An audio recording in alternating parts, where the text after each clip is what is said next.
Hello there, my friends. It's good to be with you. I hope you are doing well. Salamun alaikum. I am doing great, my side. So, one of the big accusations that people level against people like me, YouTubers like me, students like me, is that why don't you follow the hadith? Why don't you regard the hadith as sacred, as part of Allah's message, part of the nas, part of the revealed, message of Islam?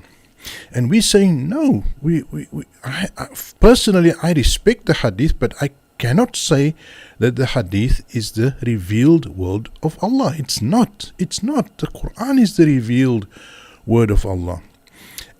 But that's not really where the problem lies. It's not so much that they want us to sanctify hadith literature so much as they want to desanctify the Qur'an. And that's where we have a problem.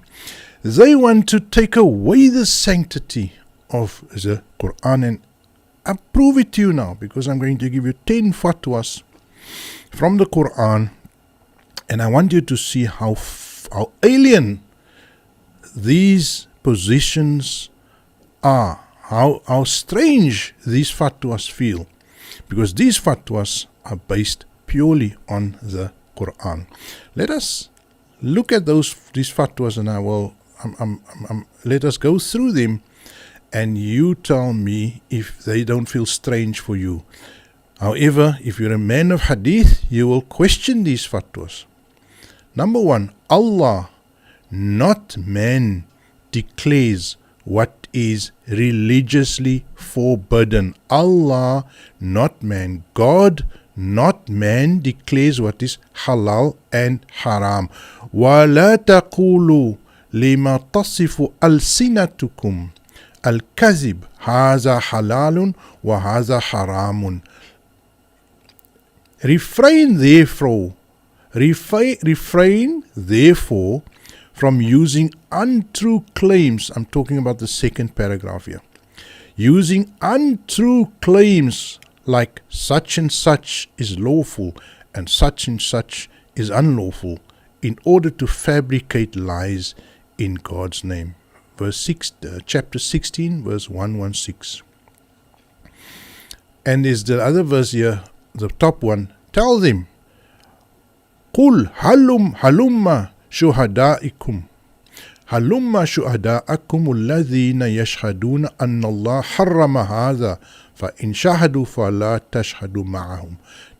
Tell them, go and fetch those who testify that God made such and such unlawful. Then if they testify, refrain from testifying with them. The point here is that halal and haram, this is halal, this is haram, that is the domain of Allah, of God. It's not the domain of man. And then you get mufti this and mufti that and sheikh this and sheikh that. You ask him a question. Listen to me carefully. You ask the mufti a question. You ask him, listen, is crayfish halal? Is crayfish halal, right? You ask him that question, for example. And then they say, according to Imam Ja'far it's this, and according to Imam Shafi'i it's this, and according to Imam Hanafi it's this. Where's the Qur'an? Where's the Qur'an? According to this Imam, according to that Imam. where Allah says, the Jews took their priests for gods, for arbab, as lords above Allah. Why? And this is a hadith that I find actually quite good. And when that verse was revealed, the people asked, the Jews don't take other gods, Ya Rasul. And the Prophet answered in this narration, well, those people made halal and haram, what was not halal and haram, and you followed them. The Jews followed them. And that is why they made their rabbis their gods. They turned their priests into gods. So the first question I ask somebody, if they come with halal and haram, I ask them, what's your proof? Then if he tells me, Sheikh, Sheikh, whatever, Nawawi said so, or Imam Nawawi said so, then I say, listen, bring real proof. Don't bring me Sheikh Nawawi or whatever. And unless Sheikh Nawawi based it on a Qur'an verse. But then why don't you give me the verse? Why don't you give me straight up the verse and not Sheikh Nawawi's name? So that's the first fatwa, is that you need to drill this into your head, and we need to train ourselves that when somebody says crayfish is haram, gold is haram, silk is haram, eating whatever is haram, music is haram, anything they come and they want to issue haram fatwas, they must come with a proof, and if they can't, then it's invalid. Now listen to me very carefully. I'm not saying that we as human beings cannot make secular or earthly rules. We can say driving on the right side of the road in South Africa is wrong. It's illegal. We can certainly make legal and illegal. That's fine. Or we can say it's illegal to talk. It's wrong to talk loud in the library. That certainly we can do that. We can make rules. Doesn't mean there's no rules. And I differ with those people who say there's only Qur'an. No. Obviously, we need to make rules to make society function. Don't misunderstand me. I'm saying clearly, look at my words here. Allah, what is religiously forbidden is the domain of Allah. But if we want to make rules about not revving your engine at night, 12 o'clock in the neighborhood, those are fine rules. Those are not haram. Those are illegal practices or against our own rules. But don't make your own rules the rules of God. Let's look at the second fatwa. The second fatwa that I want to talk about is nobody speaks for Allah without written authorization. قُلْ إِنَّمَا حَرَّمَ رَبِّي الْفَوَاحِشَ مَا ظَهَرَ مِنْهَا وَمَا بَطَنَ الْإِثْمِ. And then the important part is here at the end. ما وأن that you نشركم بالله ما لم ينزل به سلطانا وأن تقولوا على الله ما لا تعلمون. So the important part of this verse is where the fatwa emanates from. And remember, a fatwa comes from God, not from man. A fatwa is man reading the verses of God, right? That is answering the God. You know, the Sahaba in the time of the Prophet used the Qur'an records it as, yes, they astaftuka. They come and ask you for a fatwa. They come and ask you, in other words, give a divine position, give a divine guidance on this matter, divine policy on this matter. That's a fatwa. It's a divine policy, divine guidance. A fatwa is not something that human beings make up. A fatwa can only be something which Allah issues in the Qur'an. Tell them, God only prohibits shameful acts, publicly or privately, and deviousness and subversiveness without justification, and that you should co-opt with God anything without authorization, and that you should ascribe words to God without due knowledge. Is that not clear enough, that you should co-opt with God anything without authorization? وَأَن نُشْرِكُوا بِاللَّهِ مَا لَمْ يُنَزَّلْ بِهِ سُلْطَانًا وَأَن نُشْرِكُوا بِاللَّهِ مَا لَمْ يُنَزِّلْ بِهِ سُلْطَانًا وَأَن نُشْرِكُوا بِاللَّهِ مَا لَمْ يُنَزِّلْ بِهِ سُلْطَانًا. There's the words. That you should co-opt anything along with God without authorization. Now, authorization in the case of the Qur'an is obviously the written word. It's the word of the Qur'an itself. It authorizes, it appoints the Prophet Muhammad alayhi salam And how many times does the Qur'an not say, you are a prophet. You are a prophet. You are a prophet to the Prophet Muhammad alayhi in writing from the messenger of God, Jibreel, from Jibreel, the message bringer. It gives written, it instructs, it dictates in writing that you, Muhammad, is a messenger.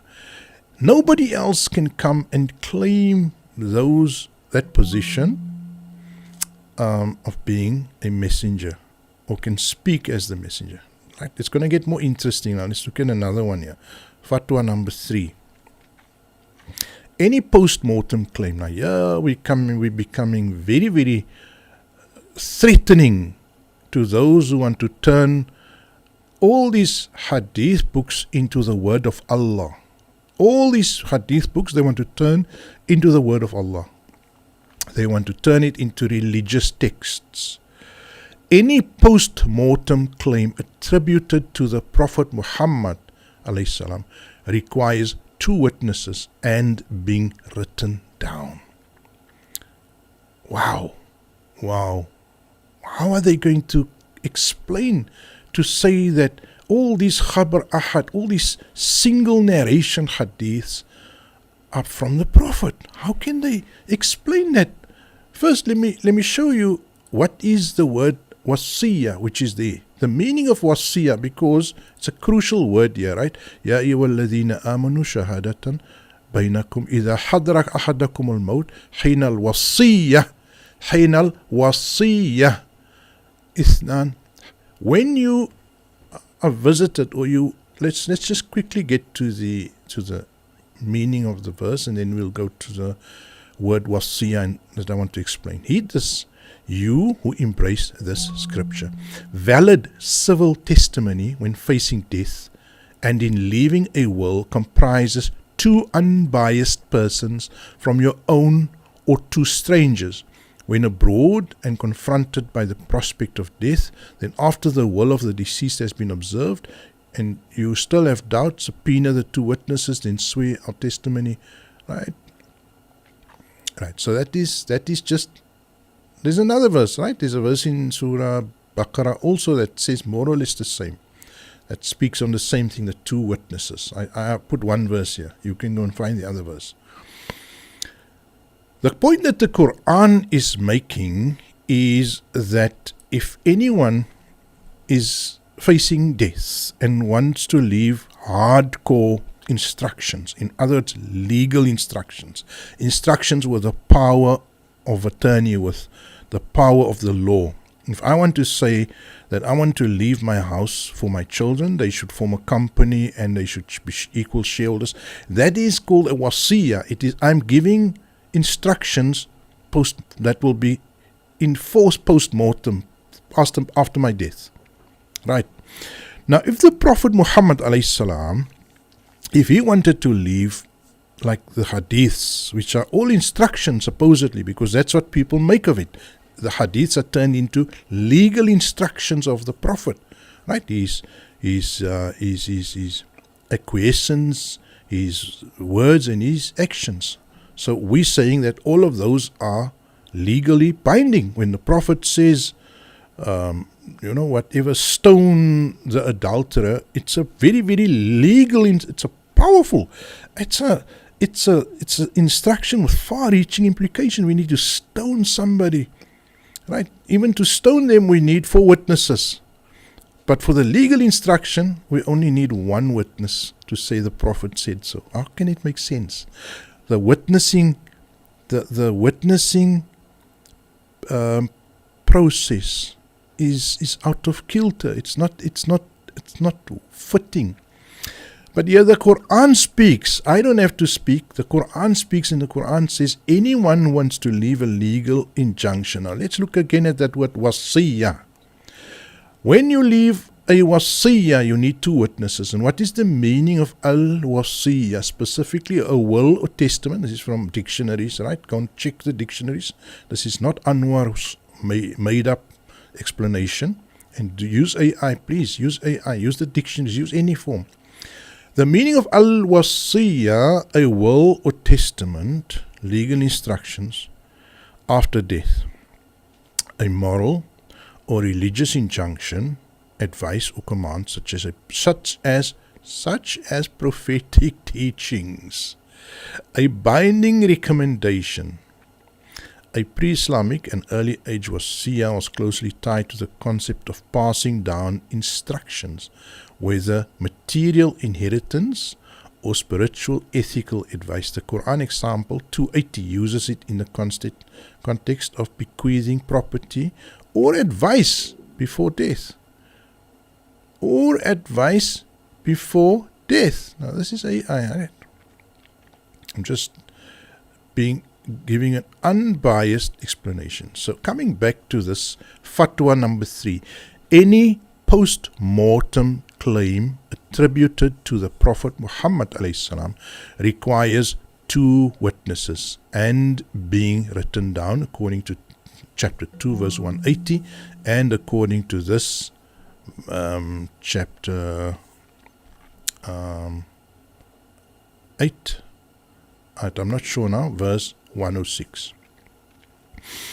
The point I'm trying to make here with this wasiyah, because this wasiyah ties in with hadith. We are saying, or they are saying, that hadiths are part of the legacy, the wasiyah. It is the legal legacy that the Prophet has left us with, or the way that he wants us to act after his death. We cannot make that claim unless we have those witnesses in place. Imagine, I always use this example, imagine my neighbor comes running to my house after I've died. The day after I die, my neighbor comes running in, he says, Anwar promised me his car. Will anyone take him seriously? Unless he can present a piece of paper where 2 witnesses signed. Yes, of course. Legal piece of paper, and those 2 witnesses can present themselves. Then it's a bit more, reasonable. We can take it more seriously then. So my brothers and sisters, I've got bad news for those who want to cling to say that hadith is the word of the Prophet. And then they say, how can you reject the hadith? It is the Prophet speaking. No, it's not the Prophet speaking. It's not the Prophet speaking. You cannot claim it is the Prophet speaking unless the Prophet intended for you to follow that advice and wrote it down. Now, this is not me speaking. Go and read these verses. And tell me, would you believe somebody who's attributed with something and he didn't have the necessary witnesses? Let's look at another one. Fatwa 4. The truth shall make logical sense. Afala ta'qilun. One day, when you are presented in front of Allah, when you are confronted with your acts and with your worldly deeds, the question that will be asked to you is, to them and to you, afala ta'qilun. Did you not think? Did you not think rationally? Did you not make sense of it all? And so, when you see injustice or anything illogical happening in front of your eyes, a child is being hurt unnecessarily, an innocent child is being hurt seriously, and you say, no, but you know what, they deserve it, because they are going to grow up to be evil, and so we need to hurt these children, we need to shoot them. Afala ta'qilun. What is the logic in that? Afala ta'qilun. The question that will be asked to them is, does it make sense to you that if you have a child and somebody hurts your child, that you would argue that, how can you hurt my child? My child is innocent. Where is the word innocence then? And so I'm using an example that is obviously related to the genocide by this monstrous and demonic nation or people in the Middle East. And things must make sense, my dear friends. According to the Qur'an, it must. according to the Qur'an, it must make sense, because here it says, أَفَلَا تَعْقِلُونَ. When you are confronted, you be asked, why did you keep on doing something and it didn't make sense? Have they not traveled? This is a nicer one here. This is even a much more powerful one. أَفَلَمْ يَسِّيرُوا فِي الْأَرْضِ فَتَكُونَ لَهُمْ قُلُوبًا يَعْقِلُونَ. Have they not traveled through the earth? Have they not minds with which they can think? لَهُمْ قُلُوبٌ يَعْقِلُونَ. The Quran uses the word hearts, qulub, but I like to use the word mind, because the heart is not the faculty of intellect, right? Afala, and the mind is a more general term. Mind includes heart, it includes the body, it includes everything. Have they not minds with which they can think logically? فَتَكُونَ لَهُمْ قُلُوبٌ يَعْقِلُونَ بِهَا. O eyes, O azanun yasma'un, or ears to listen. It is not the eyes that go blind, the verse is. It is not the eyes that go blind, but the hearts inside chests that go blind. وَلَنْ تَعْمَى الْقُلُوبِ الَّتِي فِي الصُّدُورِ وَلَكِنْ تَعْمَى الْقُلُوبِ الَّتِي فِي الصُّدُورِ. And clearly, when Allah says it is the qulub fitted in the heart, in the chest, that go blind. Hearts can't see technically or like literally, but hearts can sense, or qulub, the inner sense, right? The heart, the mind can think and sense, can make sense. And when that goes out, when that faculty goes out, then you are lost. My brothers and sisters, the fatwa number 4 is the truth shall make logical sense. Fatwa 5, every claim of truth must be based on proof. I.e., every proof must be logical. Now, why I say every proof must be logical also is, but the truth shall make logical sense. Right? And so, every proof shall make sense. Every claim of truth must be based, every claim of truth must be based on proof. أَمِ اتَّخَذُوا مِن دُونِهِ إِلَهًا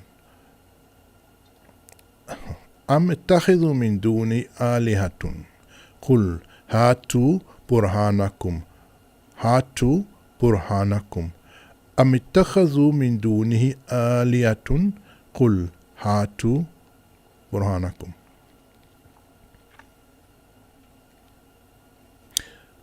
Hatu burhanakum. Have they chosen other gods besides him? Say, bring your proof. Bring your proof. That's a very famous. Hatu burhanakum. Fatwa 6. The Qur'an is the only acceptable divine narrative or hadith after the Prophet Muhammad ﷺ leaves this world. Now this is unthinkable that there's a verse that can be so clear, so blatant, so direct. That is why I say it's not us that don't want to sanctify the hadith. That's not the problem. It's not that we don't want to sanctify the hadith. It's that they don't want to sanctify the Quran. They want to make as if the Quran doesn't exist or that it doesn't speak on these matters. Now you tell a Christian, that the Bible doesn't say that God is three. God is three. They're going to argue with you. No, but according to the so and so, saying of this church or that ecumenical, I don't know, position, God is three. And according to the Creed of Nicene, the God is three. But you ask them, but just show me one verse. Show me one verse. And then they go and find you verses where God says, before Abraham was, I am. And they show these obscure verses. I'm looking for a verse that says, I am God. Worship me. I'm looking for that verse in the Bible. It's not there. Now the Muslims the same. I'm looking for a verse that says, follow the hadith that comes after this Qur'an. I'm looking for that verse. It's not there. It's not there. Please. But that's the problem. So now the Qur'an is saying the exact opposite. Look at this verse here. Look at this verse. The Qur'an is the only acceptable divine narrative hadith after the Prophet. Here's a verse that I really don't know what the people are going to do who don't want to stop saying hadith is divine. Listen to this. Have they not looked out into the vast domains of heavens and earth and into whatever thing God created, then thought that it may just be that they may be approaching their own due date? And here comes the other important thing. فَبِأَيِّ حَدِيثٍ بَعْدَهُ يُؤْمِنُونَ. What other narrative, hadith, the word hadith is actually there. فَبِأَيِّ hadith, the word hadith is there. What other hadith can they adopt, believe in? Yu'minun, amana, the word believe, right? Be a mu'min of. After he, the messenger, ba'dahu. After the hu there refers to the messenger. The previous verse, go and read that in the Quran, 7:185. Then you read 7:184. Then you see that the subject is about the messenger and when he goes. After he goes, what? After he, Muhammad goes, what other hadith will you then adopt except this Qur'an? Now, I don't know about you, but for me that is very clear, that there is no such a thing as a holy compilation of hadith. Yes, I'm not saying the hadith is garbage books, and I'm not saying there's no benefit in them. There's historical benefit. I certainly am a person who loves history, and a lot of the seerah books can give us a great account of the context and the time of the Prophet.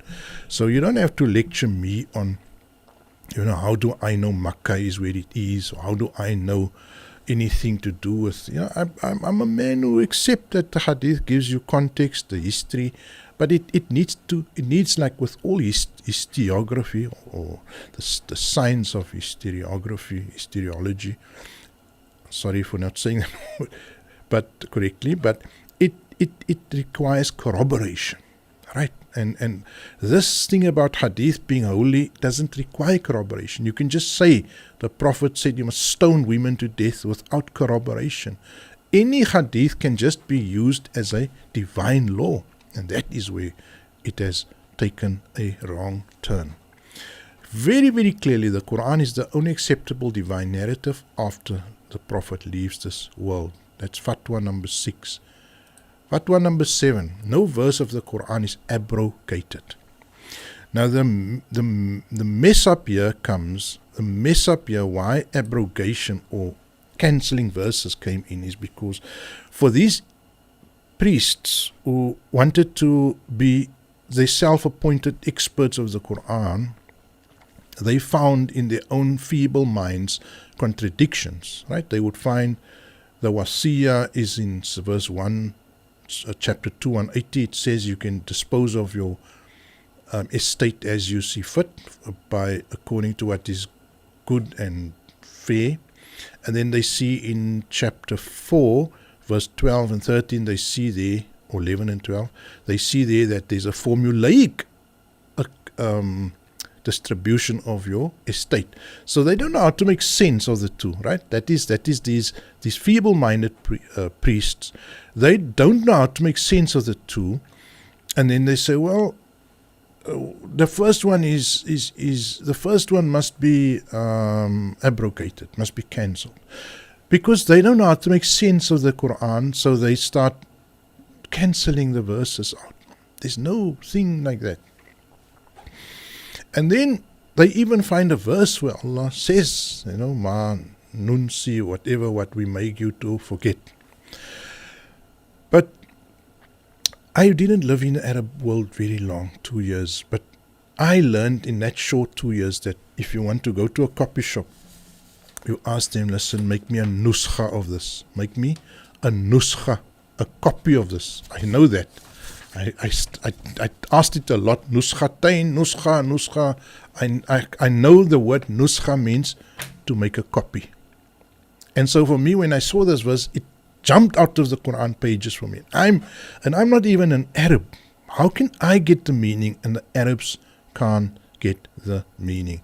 Let's first look at the Arabic word here. The Arabic word nasakha, naskh. The Arabic word nas has several meanings depending on the context, but its primary meaning is copying or transcription. Key meaning of nas, copying, transcription, and then abrogation is brought in here because it's in Islamic law. It's been changed to mean that. But the primary meaning is to nasakha. Now let's read that verse. وَمَا أَرْسَلْنَا مِنْ قَبْلِ وَمَا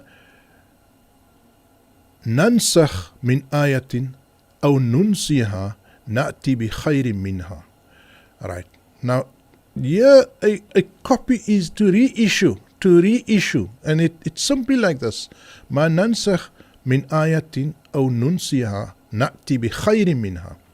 For any past ayat directive that we reissue, or any past directive that we allow to be forgotten over time, now referring back to the Bani Israel and to the previous nations, we now provide a better or at least equally effective one. نَأْتِ بِخَيْرٍ مِنْهَا أَوْ مِثْلِهَا. And that's the key words in the verse here. For any past directive, مَا نَنْسُخْ مِنْ آيَةٍ, that we reissue, or any past that we allowed to forgotten, we now provide a better or equally one, or at least equal one.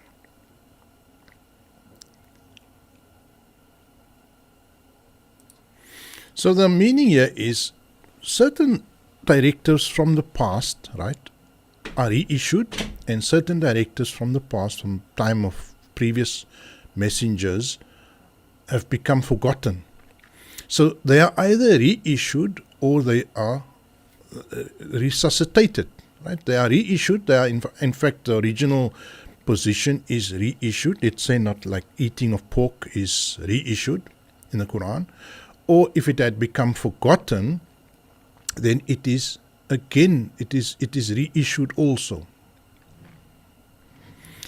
So what this verse says, for any past directive that we now reissue, that we bring back now,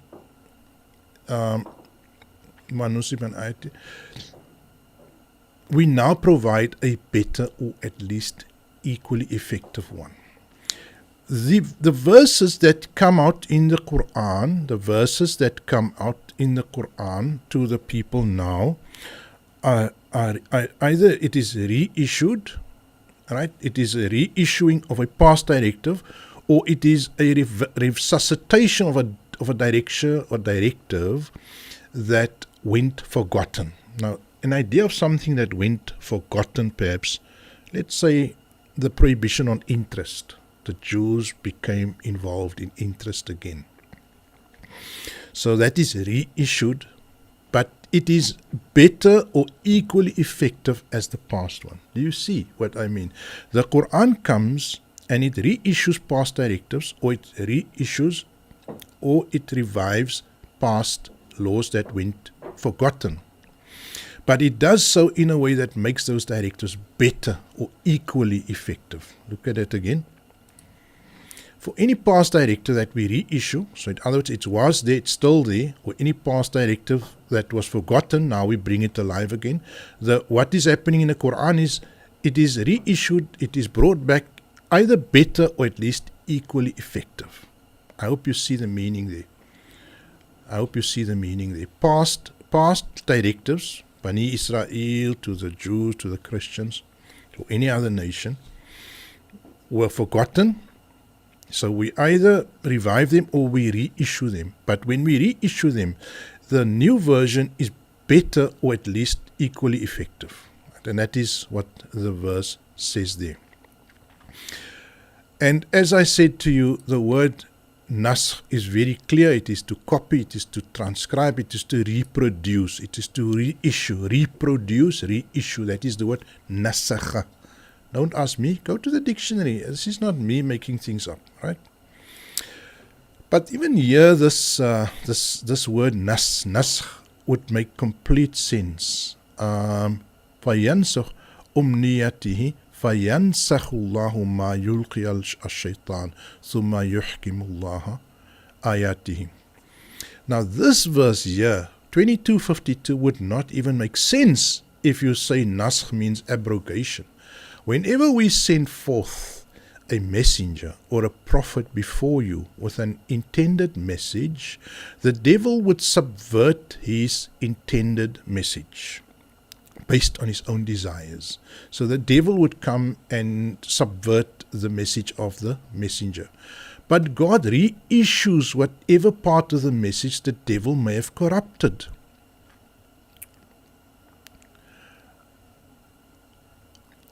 فَيَنْسِخُ اللَّهُ مَا يُلْقِيَ الشَّيْطَانُ.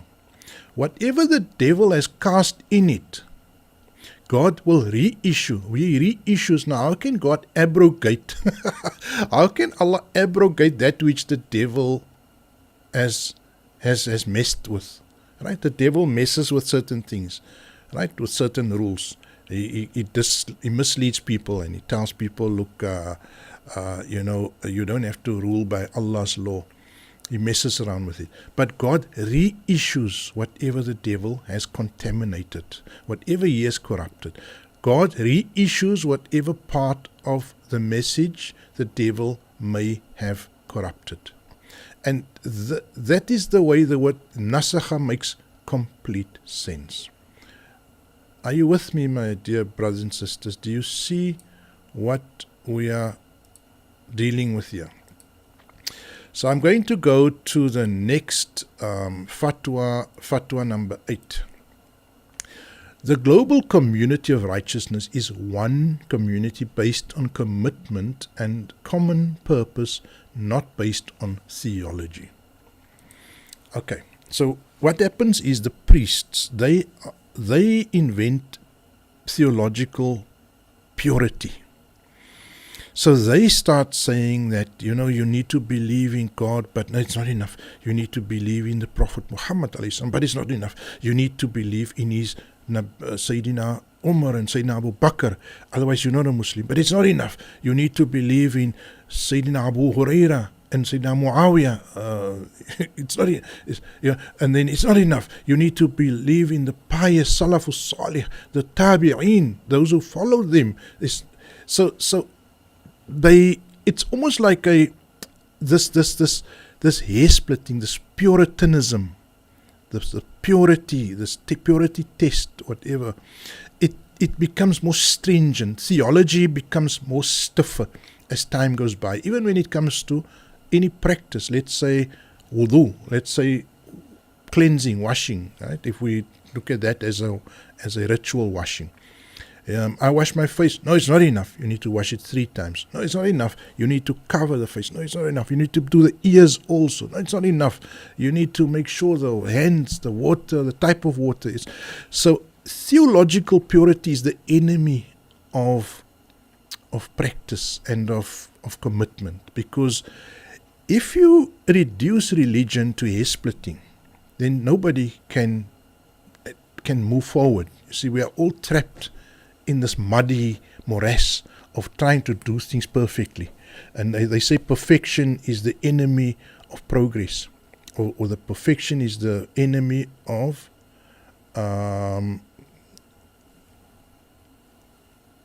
success or moving forward. Maybe you remember the saying, and put it in the comments there for me. But when you come to the real world, there is no we strive for perfection. There is no perfection. It's something we strive for. And so the theologians, the Christian theologians, the Jewish theologians, and now the Sunni theologians, and now the Shia theologians, their job is they live in their ivory towers and they're trying to make life as impossible for the rest of us as possible. You see, they're creating these practices and beliefs that nobody can really adhere to. It's almost impossible. So instead of thinking ahead, we're thinking inwardly. We're always thinking about, am I making my salah right? Am I standing right? Is my belief, is my aqidah right? And then they're always also in expanding the aqidah and expanding the practice and making it more and more stringent. My brothers and sisters, the point here is that theology is not a part of Islam. We don't have theology. The Qur'an is our theology. It's a set of guidelines. And here comes the surprising fact. The global community of righteousness, people who are righteous, you don't have to be a theologically pure person to be a righteous man, is one community based on commitment and common purpose, not based on theology. Please, please, please remember that. The global community of righteousness is based on commitment and common purpose, not on theology. Now, those people who want to turn you into a religious zombie, who get lost in the minutiae of how to make salah, in the minutiae of what is my aqidah supposed to be, they are going to stop this they reduce commitment and they reduce common purpose.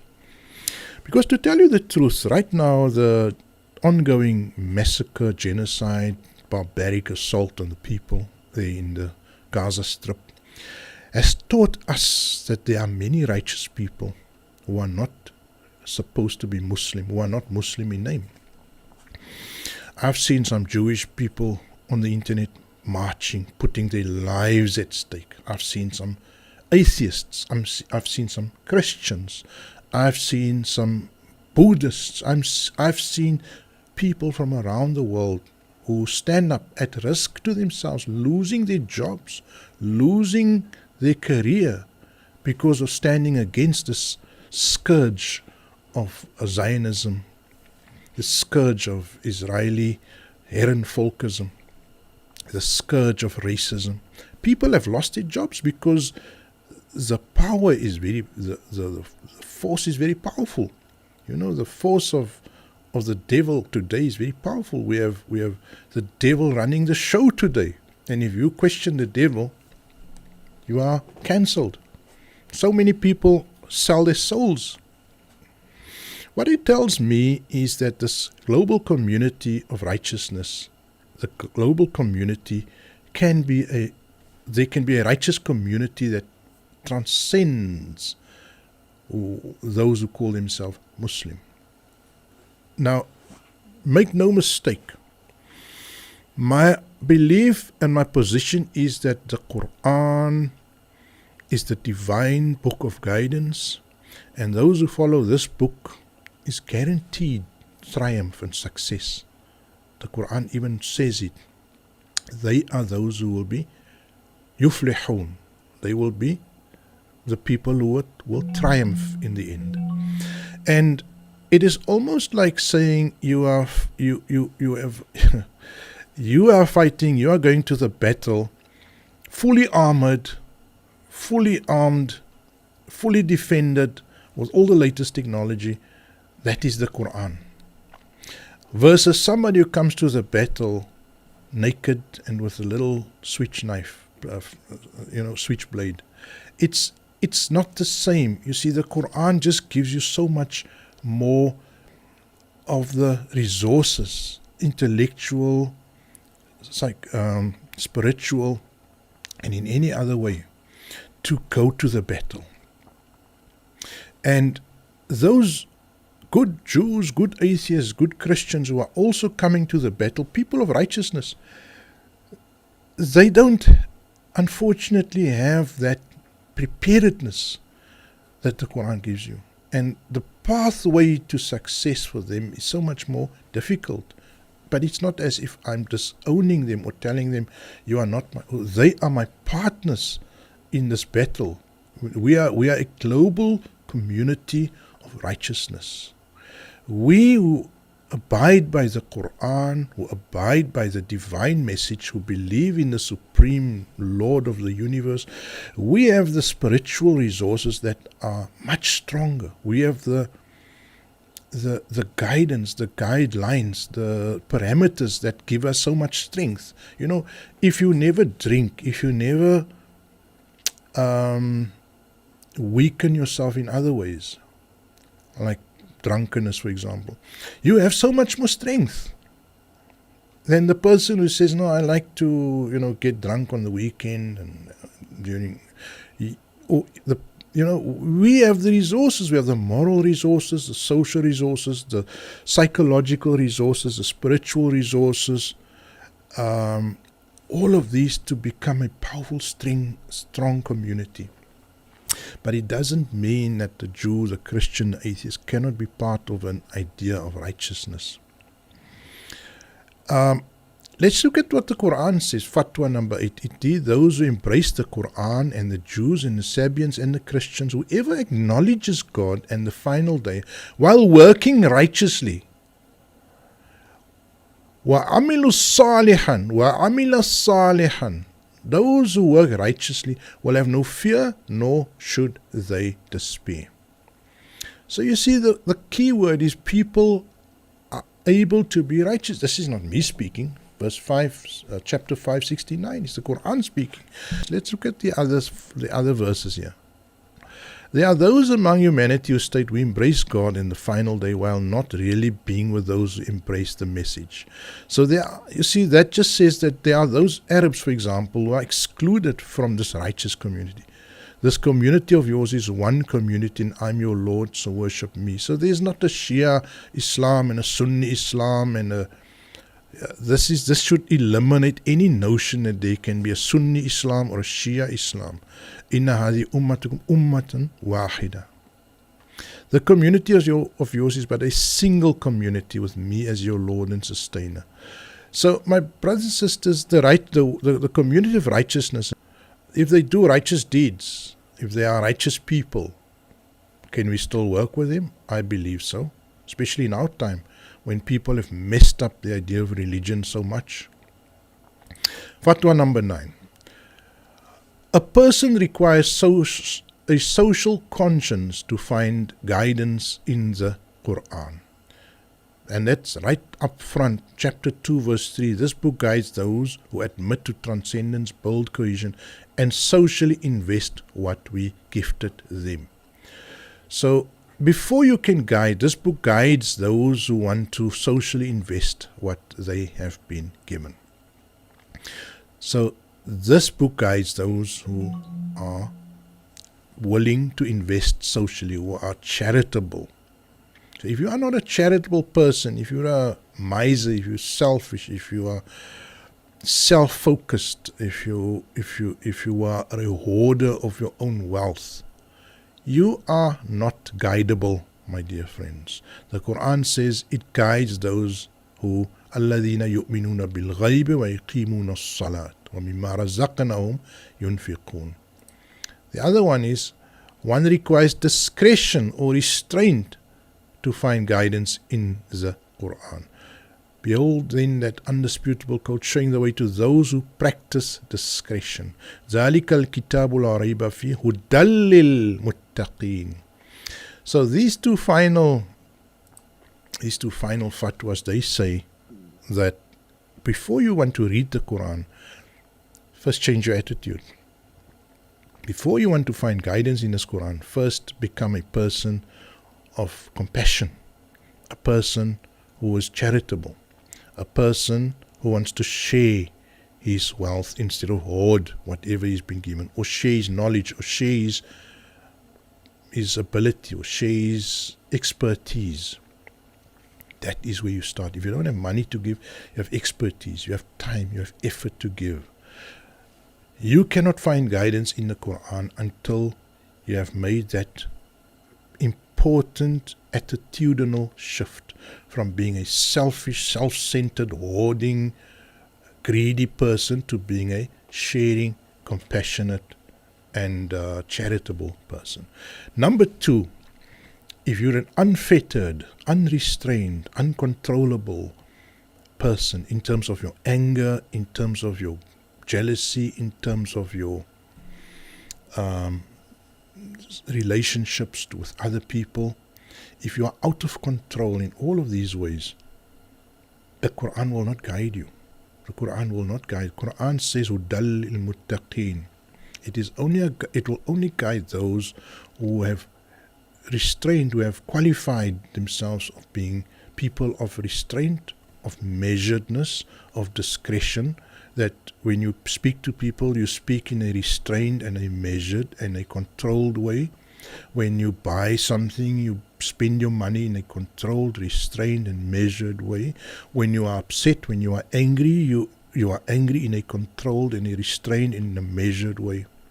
But if you are not there yet, this Qur'an will not guide you. If you want to buy 6 ships and you want to buy 5 jets, private jets, and you want to have 50 Lamborghinis, you are an out of control person. You are unrestrained. This Qur'an has no meaning to you. It will not guide you. If you are a violent sadist, if you want to take out your anger by inflicting the most vicious and cruelest of harm on others, like ISIS, chopping off heads, murdering women, you are not going to find guidance in the Qur'an. Is not meant for you, my dear friends. So I think I close it there, and I hope the 10 fatwas was useful to you. Let me run through them again. The fatwas number 10, and I don't think they're in any particular order. Number 10, one requires discretion to find guidance. Number 9, one requires a social conscience to find guidance. Number 8, the global community of righteousness is one community based on commitment and common purpose, not based on theology. Number 7, no verse of the Qur'an is abrogated. Number 6, the Qur'an is the only acceptable divine narrative or hadith after the Prophet Muhammad ﷺ has left this world. Fatwa 5, every claim of truth must be based on proof. Number 4, the truth shall always make logical sense. Number 3, any post-mortem claim attributed to the Prophet Muhammad requires 2 witnesses and being written down. Fatwa 2, nobody speaks for Allah without written, dictated authorization. Number 1, Allah, not man, declares what is religiously forbidden. I thank you, my dear brothers and sisters, for your attention. I hope you found these 10 fatwas useful. Again, I repeat, it's those people who don't find the Qur'an important, who don't regard the Qur'an as valid, as sacred, as eternal, as hardcore, who want to come and argue with you about hadith. They want to make the hadith an escape route from the Qur'an. Walhamdulillahi Rabbil Alameen. May God bless you and guide us all.